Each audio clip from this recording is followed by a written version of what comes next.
I'm creating entertainment rather than just a video game. So in terms of entertainment, it's quite natural for me to create beautiful women. It makes sense rather than bringing ugly women into the game. It's very simple. Naturally. He's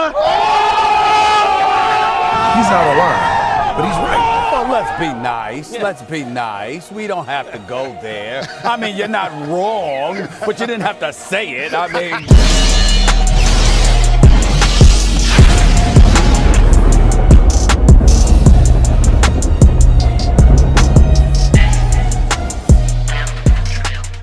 These days, you do have to say it. Hello everyone, I am your Immortal Afro Josh. You are watching Immortal Afro Gaming, where we will make gaming niche again.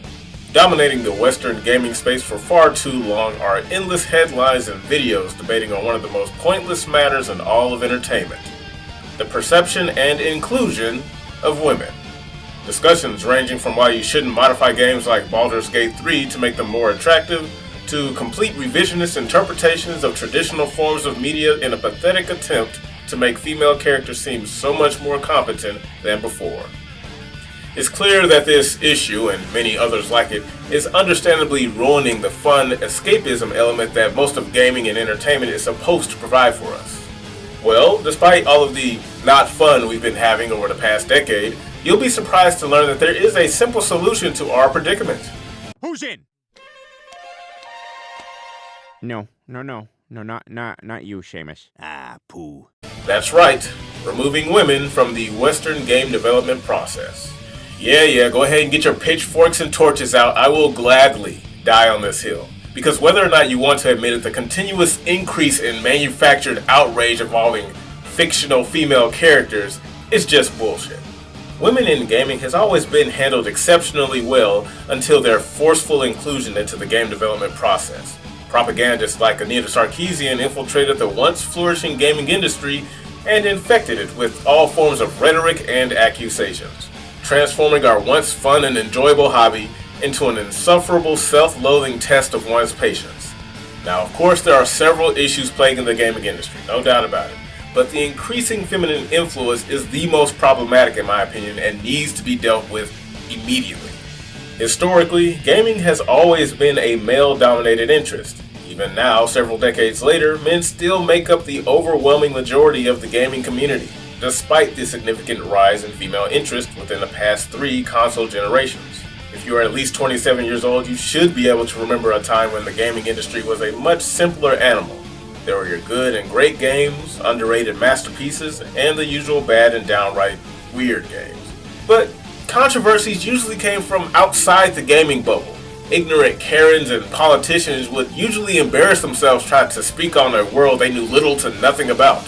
Well, the thing is, it's the whole concept of, like, 13-year-olds have never seen Playboy because they're not supposed to. It's that idea that, let's talk about who the video game is for. It might be for adults, but if you look at the statistics, who is playing video games but adolescent males, not their dads? So that's the first thing. The damage is this. We know that all the research shows that violence has a desensitizing effect. Well, sexuality does too, because this is when the developing mind is happening. This is when they're first deciding who they're going to be, who their identity is. This is when social development is happening. And here's how they're seeing women. They're seeing them as these objects of desire, as these, hot bodies. They don't show women as being valued for anything other than their sexuality. And it's a man in this game deciding how many women he wants to be with. We don't care. Sounds pretty familiar, doesn't it? Except now it's coming from within the gaming industry, be it from a game journalist or hell, even the game developers themselves. How the hell is a guy supposed to enjoy a few hours of escapism when there's no longer a world to escape to? That's the neat thing. You don't. And understand, this goes beyond gaming, even in the world of college football. A sport that has been exclusively male-dominated in every possible way is currently being inundated by forced female inclusion. And here's the story of the day right there. That is Lalani Armenta. And she's going to play and she's going to kick off and maybe even do some field goals tonight. But they have her out there, and sweat football is underway. And the first kick is short, and it's going to be fielded by... What the fuck? Is there nowhere a guy can go to just be a guy? I don't know about you guys, but I'm tired of having this conversation within gaming. especially after we've sacrificed enough of our hobby to accommodate the female presence. Several games, TV shows, and movies either flop on release and nuke a studio or tarnish the once respected reputation of a longtime franchise. Sometimes both. Because the gaming industry now generates infinite money, we are now well on our way towards the death spiral, watching the same bullshit game released with the same bullshit bugs, with the same bullshit propaganda being defended by the same bullshit bots and influencers pretending everything's normal, and if you ever say otherwise, you're an asshole. I believe it's time to hit the reset button on this gaming industry of ours. I believe it's time to return the art of gaming to the boys.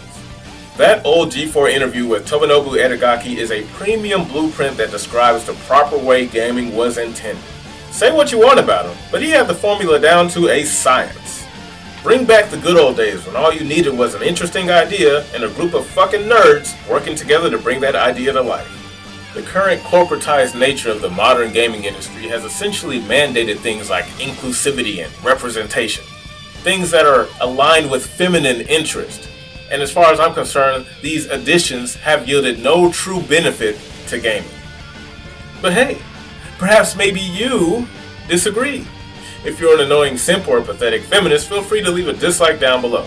If you actually enjoy life and want to contribute to the resurgence of a fun, entertaining gaming industry yet again, leave a like or comment down below. Perhaps even subscribe. Until then, I am your Immortal Afro Josh. You are watching Immortal Afro Gaming, where we will make gaming niche again. Till next time. No violence. Violence, entertainment, beauty, sex, gambling. Gambling means that if people really like playing a game, then they'll pay whatever it costs. And that's all.